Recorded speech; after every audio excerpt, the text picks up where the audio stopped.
सूरह आले इमरान आयत नंबर 37 से 41 में ये वाक़या मौजूद है। आप चाहें तो इसको नोट कर लें। वाक़या क्या है कि हज़रत मरियम उस महराब पे इबादत करती थी और आपके महराब में बेमौसम के फल आते थे। सर्दियों में गर्मियों के फल होते थे, गर्मियों में सर्दियों के फल होते थे। ये हज़रत मरियम की करामत थी। अच्छा, हज़रत ज़करिया का हाल ये था कि आप अल्लाह के नबी हैं, मगर आपको बेटे की बड़ी तमन्ना थी, आपके यहाँ औलाद नहीं थी। आप गिड़गिड़ा कर दुआएं मांगते थे, बुढ़ापा आ गया मगर आपके यहाँ औलाद नहीं हुई। अब मैं ज़रा यहाँ वाक़या रोकता हूँ और इसमें से पहले सबक लेता हूँ हम सब के लिए। हज़रत ज़करिया कौन है? अल्लाह के नबी हैं, औलाद के तमन्नाई हैं, दुआएं कर रहे हैं, औलाद नहीं है मगर ज़बान पर शिकवा भी नहीं है। हम में से बहुत सारे ऐसे लोग होंगे जिनके दिलों में बहुत सारी तमन्नाएं होंगी, कोई औलाद मांगता है, कोई घर मांगता है, कोई कारोबार, वो मसला हल नहीं होता। फिर क्या होता है, ज़बान से शिकवे शुरू हो जाते हैं, यार मेरी तो दुआई कबूल नहीं होती, मैं मक्के मदीने में गया, मैंने फ़लाँ बुज़ुर्ग से दुआ कराई, मैं मज़ार पे गया, मेरा मसला ही हल नहीं हुआ। तो पहले अल्लाह पर यकीन करना तो सीखो ना। मैं अल्लाह के नबी की बात कर रहा हूँ। आपकी सीरत में लिखा है कि आप बहुत अरसे तक दुआ मांगते रहे, आपके यहाँ औलाद नहीं हुई, बुढ़ापा आ गया।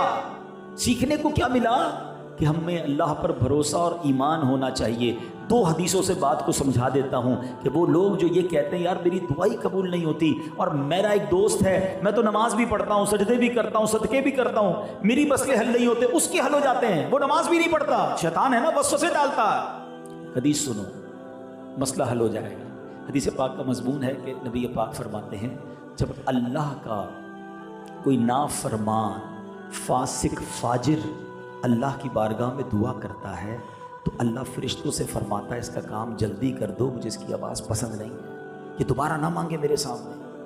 और जब कोई अल्लाह का प्यारा दुआ करता है ना, अल्लाह का हबीब दुआ करता है, अल्लाह फरिश्तों से फरमाता है फरिश्तों अभी इसका काम ना करना, इसको और मांगने दो, मुझे इसका मांगना पसंद आ रहा है। सच बताओ यार, हमारा काम जल्दी हो जाए ये अच्छा है, ये काम थोड़ा डिले हो, मगर रब कभी तो फरिश्तों से फरमा दे कि मेरे बंदे को मांगने दो, मुझे इसका मांगना पसंद आ रहा है।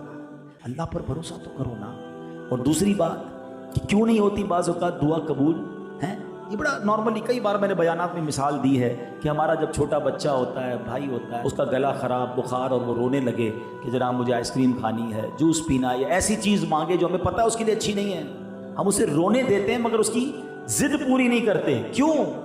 हमारा जवाब ये होता है कि मैं वालिद हूँ, मुझे पता है बेटे को कब क्या देना है। तो बताओ ना, तुम वालिद हो, तुम्हें पता है बच्चे को कब क्या देना है, मेरे रब को नहीं पता मुझे कब क्या देना है। मैं रो रहा हूं, वो नहीं दे रहा, वही मेरे लिए बेहतर होगा ना। तो अल्लाह पर भरोसा करना सीखे। हजरत ज़करिया दुआ कर रहे हैं औलाद के लिए, औलाद नहीं हो रही। अब हजरत ज़करिया ने क्या देखा कि बीबी मरियम की जो महराब है ना, उस महराब में बेमौसम के फल है। पूछा, ए मरियम ये कहाँ से आए? कहा ये अल्लाह की तरफ से रिस्क है।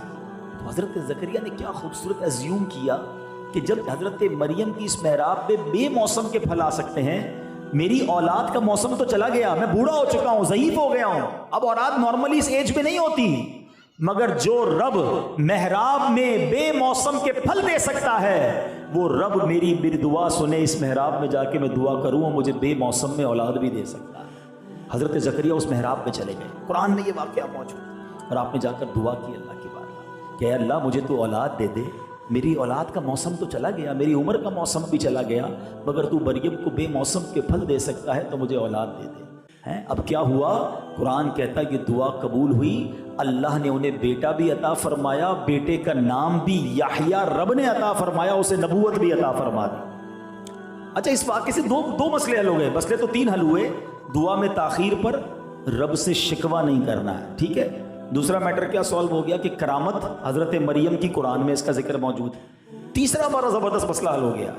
हजरत ज़करिया तो अल्लाह के नबी हैं, कहीं भी दुआ करते हैं। लोग कहते हैं ना यार क्या ज़रूरत है फला जगह जाकर दुआ करने की, घर में बैठ के दुआ करो, अल्लाह सब जगह से सुनता है। बेशक मेरा रब सब जगह से सुनता है, मगर अल्लाह वालों के जहाँ कदम लग जाए ना, अल्लाह वाले जहाँ इबादत करें, आप अल्लाह के नबी हैं मगर महराब मरियम में जाकर दुआ कर रहे हैं कि अल्लाह मेरी दुआ सुन ले, और उनकी दुआ कबूल हुई। तो ये दलील है हमारे पास कि मुझे एक बात बताओ कि जहां अल्लाह की वलिया इबादत करें, उधर हजरत ज़करिया जाकर दुआ करें तो दुआ कबूल हो जाए, तो जिस मज़ार में अल्लाह वाले मौजूद हों, उस मज़ार के करीब जाकर हम दुआ करें तो अल्लाह क्यों ना हमारी दुआओं को सुनेगा। तो बात क्लियर हो गई।